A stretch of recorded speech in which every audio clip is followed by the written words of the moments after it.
Είναι το podcast της Stoiximan GBL Man to Man. Powered by Stoiximan. Αν και είναι τυχερός που έχει γεννηθεί σε μια μπασκετική περιοχή όπως το Rock Island του Illinois, νιώθηκε λίγο άτυχος γιατί ήταν αγέννητος στο πρώτο θρυπίτι των αγαπημένων του Chicago Bulls.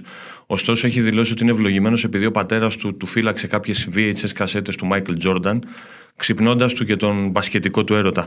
Εξελίχθηκε στον πρώτο σκόρερ στην ιστορία του Πανεπιστημίου Stanford και έκτοτε έζησε ένα αξιοσημείωτο ταξίδι στο μπάσκετμπολ, από το NBA πλάι σε παίχτες όπως ο Ρόουζ και ο Καρμέλο, ως την κατάκτηση της Ευρωλίγκας με τη Real δίπλα στον Λούκα Ντόντσιτς. Μετά την ΑΕΚ, το σεζόν 2023-2024, επέστρεψε πρόσφατα στην Ελλάδα για τον Κολοσσό Ρόδου και είναι μαζί μας για να εξιστορήσει την πορεία του στο μπάσκετ, την νοοτροπία νικητή που έχει, ένα μπέργκερ στην πατρίδα του που φέρει το όνομά του, αλλά και μια αξιοσημείωτη μεταπτυχιακή εργασία στο Πανεπιστήμιο που επιβεβαίωσε τον more than an athlete χαρακτήρα του.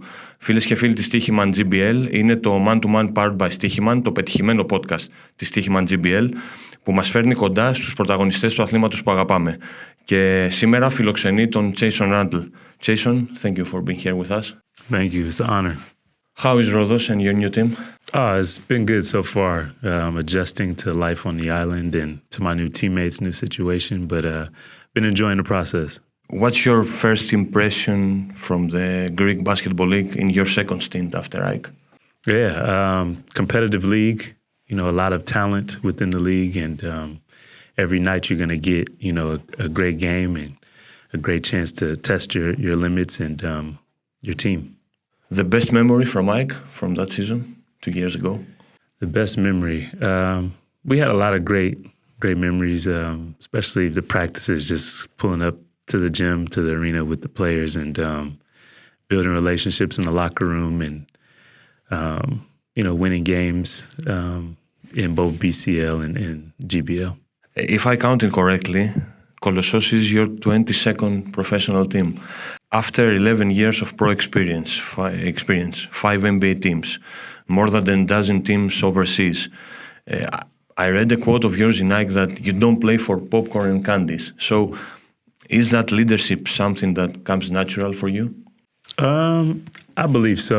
It's something that, you know, I was raised, you know, to be a leader, someone who always set his own tone, moved to his own rhythm, and, you know, I don't necessarily try to be a rah-rah, you know, vocal leader, but I try to lead by example in every way that I can. And but I've learned that, you know, over the years, you have to learn how to be a follower sometimes too to become the best leader. So, at this stage of your career, what is the thing that you like most about the game, and what keeps you going? What's your motivation day to day? Yeah, my motivation day to day is, you know, I still enjoy just waking up and competing, you know, against not only other players and, you know, testing my limits there, but competing against myself to see how far I can grow as a player and, you know, become better and, you know, to see where I can take my game. I just enjoy the process of waking up every day and, you know, stretching and, you know, going to the gym, getting shots up and, you know, like I said, competing as well. So that's kind of my motivation. Please let me take it from the beginning. Mm-hmm. A kid from Rock Island, from Illinois, watching Michael Jordan's videotapes. I guess your dad's lessons paved the way for your career, for your life. That lesson. Yeah, definitely. My dad, he definitely set the tone for, you know, my playing career. He put the basketball in my hands at an early age. And ever since then, you know, he never pushed me to play basketball or take it, you know, to the professional level, but he encouraged me, you know, to follow my dreams, my passions. And yeah, I'm so thankful for him because without him, I wouldn't be the man I am today, wouldn't be the basketball player I am today. And I just remember times where, you know, even at a young age, he would play me one-on-one in the driveway on, you know, hard cement. And he didn't take it easy on me. So that was an early lesson for me that, you know, if you're gonna play, you got to compete. Did you play any other sports as a kid? I did, yeah. So I ran track and I played football as well, all up until my freshman year in high school. You led your high school in Rock Island to its first state title. Did having been top 100 nationally recruited add any pressure to you, and how convincing was Johnny Dawkins, and former NBA guard, for you to choose Stanford? Yeah, being able to be an athlete at Rock Island High School was so impactful for me, because a lot of people don't know this, but my high school had bred a lot of talent, in multiple sports, whether it was football, basketball, or track and field and wrestling. So every single day, you walk into the school and you see trophies hanging, banners hanging, and and pictures, and you just be inspired by that. So the pressure, I don't think it was pressure. It was more so just an expectation just to, be the best you can be every single day, and, chase championships. And we were fortunate enough to win one my senior year with the guys that I grew up with, playing since, maybe third or fourth grade. So that was awesome. And then having an opportunity to play for Johnny Dawkins at Stanford was an opportunity I felt like I had to take because of, one, it's Stanford University. You can get, a great education, but also being able to play, back then it was the Pac-12, against, some of the best, universities and colleges in America, and some of the top talent, the Oregons, the Arizonas, the UCLAs, and Johnny being a small, combo guard like myself, I could learn a lot from him. And I was able to do that in my 4 years, and I'm grateful for that experience. Stanford is well known for its academic program, too. I'm pretty sure your parents were proud of you about that. You had an exceptional master's degree. We'll talk about it later, please. How did you manage to combine that one, the lessons, the school, the classes, with the university all-time leading scorer title, something like a title, and the two NIT titles? Yeah. Again, I think I can go back to my upbringing in Rock Island, and on one side you get the academics from my mom, and she made sure every single day that I had to do what I had to do, which was my schoolwork and house chores and being respectful in the home and everything. That was a must. And if I did those things, I could do what I wanted to do, which was play basketball and be outside with my friends and ride bikes and do all the fun stuff. I felt like I had an experience in college that, was unique. I wouldn't say I felt like a star, but I felt like a college student who was playing basketball and fighting for his university. So I was grateful for that. You went undrafted. Did it disappoint you? Yeah, it definitely did. I thought I did everything in my power to become a draft pick and get drafted into the NBA, but unfortunately it didn't happen the way, I thought it should have. And it happened the way it should have happened, which had to go through the back door, and work my way in. And I'm grateful for that opportunity that I got. And, it holds more value to me now than I think it would have been if it was just handed. Yeah. How was the transition from college basketball to playing abroad in Nymburk, your first European team in 2015? Yeah, it was a lot of lessons. The physicality, I had to prepare my body, had to prepare my mind for, 2-a-days and the challenges there. I'm grateful for my teammates who were on that team. They made sure that every single day they were helping me along the way. And we were able to win a championship that year. So it was fun. Was there anything on and off the court that perhaps made it difficult or easier to adjust in that environment at the age of 22? Yeah, I would just say being away from, everything that's normal, your family, your friends, the food you eat, going to the grocery store, you had to, Google Translate, certain things to make sure you're getting the right ingredients. But ultimately, I'm grateful for the experience, and I love my time at Nymburk. You came back, as you said, to the States to play some solid games for the Knicks, the Wizards, the Magic, and in G League.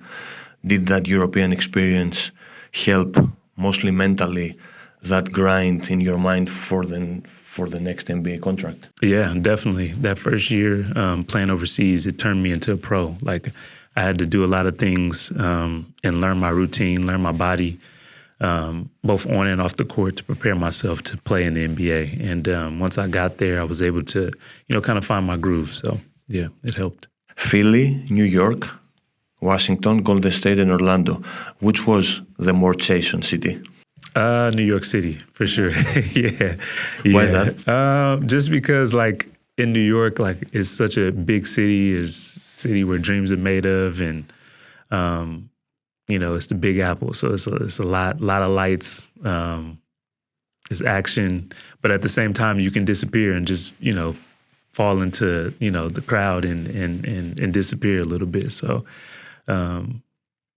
everybody there in New York is busy and doing things, is hustle and bustle.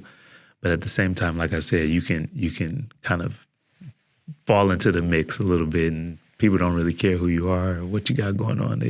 How was the Knicks playing with Carmelo Anthony, Rose, and I don't know, is your favorite coach, Φιλ Τζάκσον, as a president then in New York? Yeah, it was a dream come true to play for, the New York Knicks and be in the same rooms as, the likes of Carmelo and Rose and Phil Jackson. And I look back at that time and, realize how lucky I was to be able to experience that in my first year in the NBA. And a kid from Illinois getting to play for two Bulls legends like that, or play with two Bulls legends like that was an awesome experience. And they taught me a lot along the way, and lessons that, Derek and Carmelo taught me back then that I still carry today. So I'm thankful for them. Ακούτε το podcast της Stoiximan GBL Man to Man. Powered by Stoiximan. There's another connection with Chicago. Please take us back to the feeling of scoring as a Wizard, your career high with 20 points in your hometown against the Bulls. Yeah, that was a special night. A lot of family and friends in the crowd that night. I guess so. Yeah, I remember having to scrap together tickets and make sure everybody was accommodated. But once the game started, I was able to flow and get into my rhythm, and my teammates were able to, help me out, and we won that game too. So it was a special night. I don't know if it's a naive, observation, but I think that another medal for you in Rock Island is that burger in Pee Wee restaurant with your name on. Yeah. How did that come up? Wow, you did your homework for sure. So a friend of mine, or my friend of my father's, and a cousin of my mother's actually owns the restaurant. And so me being from Rock Island, they wanted to kind of honor me and do a burger for me. And so we did the whole process of figuring out what we wanted to throw on there, the ingredients, and took us about a week to figure it out. And I made my burger, the Τσέισον Ραντλ burger. Yeah, it's my burger, yeah. After New York, you signed with Madrid. What do you recall, besides, of course, winning the EuroLeague title? Yeah, I just remember that year being like some of the most fun basketball that I played. And the group of guys, how close they were, how, professional they were on the basketball court, but also they had fun, both on and off the floor with each other and with the game of basketball. It was pure, it was pure love and joy. And I always carry those memories with me. Is that the EuroLeague Final Four environment something like the college Final Four? It's a lot more intense, I'll tell you that. I just, obviously, how European fans are and what the crowds can get like. And, I just remember it being a very intense moment, and I enjoyed it. Many US players that play for Madrid say that it's an organization very similar to the NBA. Is that true? Yeah, it is. A lot of times people say that, and I can attest to it. It's super professional. You fly private, you've got the facilities, everything's top notch and well ran, and they take care of the players, and they expect, excellence as well. But it's a great organization. How was young Luka Doncic? Oh man, he was awesome. He was just a big kid, having a lot of fun. He would joke around and play, but on the basketball court, he was a killer. And I just remember the first time, in practice, they're like, this kid's, 18 and he's, top pick. I'm like, okay, let me see how serious it is. And he showed that first practice that he was ready. And then, we obviously know what he did that year and what he's continued to do in the NBA. And I'm proud of him, and he's a great player. Did this experience in Real change perhaps your point of view about playing overseas? No, it didn't change my point of view at all. I think, if anything, it enhanced my love for the game of basketball in general, because I got to see, a different level, and I got to see it in a different light. I had been to college and played in the NBA, and then I got to have that EuroLeague experience, and it opened my eyes to another level. Yeah. Having both experiences, do you think that is there still a misconception that perhaps Americans have for European basketball, the players, the coaches, the fans? Yeah, I think a lot of times in America, Americans only get to see NBA and college basketball.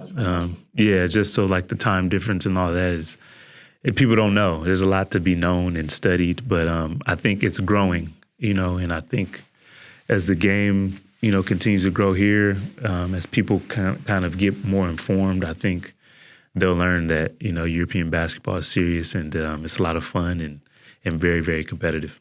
You played in Czech Republic, Spain, China, New Zealand, Puerto Rico, Rwanda, United Kingdom, and obviously Greece. Mm. Which was the best place?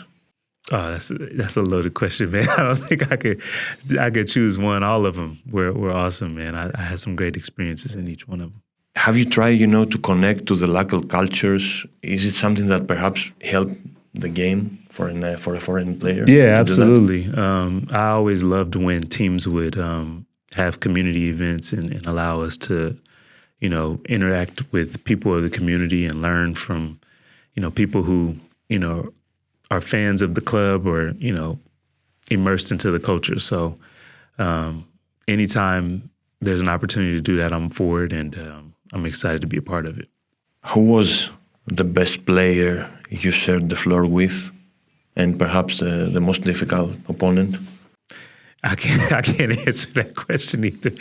I've played with the likes of Steph Curry, Carmelo Anthony, D Rose, Luka. Like some guys who'd be Hall of Famers if they aren't already Hall of Famers. So I can't choose one. But grateful for those experiences, and I could tell you, it was one of the toughest guys I had to guard. Kemba Walker, when he was in Charlotte, was a problem. He was a problem. So yeah, with the 50-point games and etc. etc. Is there a game? I know these are common questions, but I think they're interesting. Is there a game that still hurts you? I'm sure there's probably quite a few that I could think about. This basketball is a sport of, wins and losses. I can't choose one that's just like that one I wish I had back. But, I'm grateful for every experience and had a lot of wins along the way as well. Despite your kids are very young, do you wish that they could have the chance to watch a certain game of yours? A significant game, a very characteristic one. Yeah, I would love for them to see my my high school state championship. I think that was kind of where it all started for me, and understanding how to win in tough situations, tough games, and that was the one that started everything. So I would start there. Any European game, perhaps that comes to mind, with Real or any other? Yeah, there was a lot of games in Real where, I'd probably say, one of those tough playoff games against Pana, just the crowd, the atmosphere. There were some games in the NBA as well, like you said, the 20-point game against my Chicago Bulls. The list goes on. I've been doing this for 11 years, so it's hard to choose one, but I'm grateful for every experience. After 11 years, do you feel like the same player? Have you changed as a player and as a person? Yeah, like I said at the beginning, I tried to wake up every day with a passion to grow and expand my game. So definitely have changed as a player a little bit. And I've learned the game as well. So being able to pick my spots a little bit better on the floor and know when to attack and when to slow down and, when to help my team in different ways as well. So, yeah. As I said, I was very impressed with your master's degree in Stanford. And please allow me to read it because I will forget it, the whole.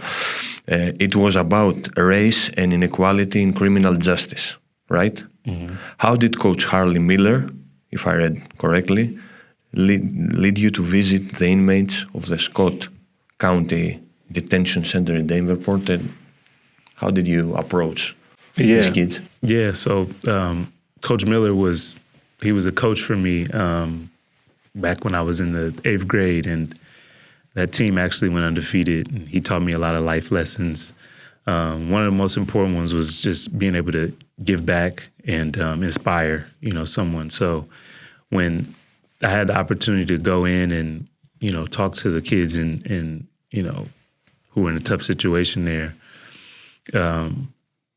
it was a great opportunity for me to just shed some light, and give them some type of hope. And, I'm grateful for him opening the doors for me, but also the kids being able to listen and, receive me as someone who they look up to and admire. So I guess it was an easy decision and choice to pick it as a master's degree, right? Yeah, it was just natural, because I had seen a lot of my friends growing up kind of fall into the same system. And so I wanted to kind of study that and also see where we as a society can be helpful in helping kids as they come out of the system and are coming back into, becoming, regular citizens. Were you perhaps, nervous during your first visit over there? No, not at all. Do you expect something? I'm sorry. No, I wasn't nervous, and I wasn't, expecting anything. I really just was there to first listen, to hear about what they're going through and where they want to go, and also just encourage them, and pick them up and lift them up while they were in there. Do you recall any conversation with some of the kids over there, something that comes to mind, or do you still remember? Yeah, they had a basketball court in there, and I remember, kids just wanted to play basketball and having dreams of, playing college basketball. And I just remember them kids being a lot of fun and joyful, even in a tough situation. So, like I said, it was an experience that I'm thankful for. Do you believe in second chances? Absolutely. The game of basketball is a game of mistakes. I believe the same thing in life. The only way to learn sometimes is to fail. And, we all have failed and we're all not perfect. So just to have an opportunity and a second chance at life is something I think we all deserve. And I think that, if you get that second chance, it's up to you to take advantage of it and do what's right. All these experiences in basketball in your life, do you think that they're capable of helping a person, a man, to define or redefine the purpose of life, our responsibility here, and perhaps the definition of success? Yeah, I believe so. Basketball, a lot of times it reflects the game of life. There's ups, there's downs, there's successes, there's failures, there's, tough moments and everything, but you can take a lesson from it and always apply it to your everyday life. And at the end of the day, basketball is a game. Life is real, and so we're grateful and thankful for the chance to do it. But at the same time, you recognize that one's going to end, and, when you're finished playing the game of basketball, you want to make sure that when you head into the game of life, you bring the lessons that you learn from the game of basketball as well. Do you feel like sometimes or many times basketball defines who you are, yourself and all the professional athletes? Is there room to change that aspect, you know? I don't think it defines who I am. You know, before I was a basketball player, I was a son. Now I'm a father. You know, I'm many things. It's a part of who I am, but it's not who I am. So, yeah, I think basketball is something that I do, and I'm grateful for it. But at the same time, like, I'm many things than just a basketball player. I appreciate it. Thank you very much. It's been a pleasure. Yes, thank you. Αυτός ήταν ο Τσέισον Ραντλ και τον ευχαριστώ που μοιράστηκε το χρόνο του μαζί μας για μια εξιστόρηση της πορείας, της ζωής του και της καριέρας του. Μείνετε συντονισμένοι στο Man to Man podcast powered by Stoiximan για περισσότερες αφηγήσεις από σημαντικούς ανθρώπους του αθλήματος που αγαπάμε. Καλή συνέχεια με πολύ και καλό μπάσκετ.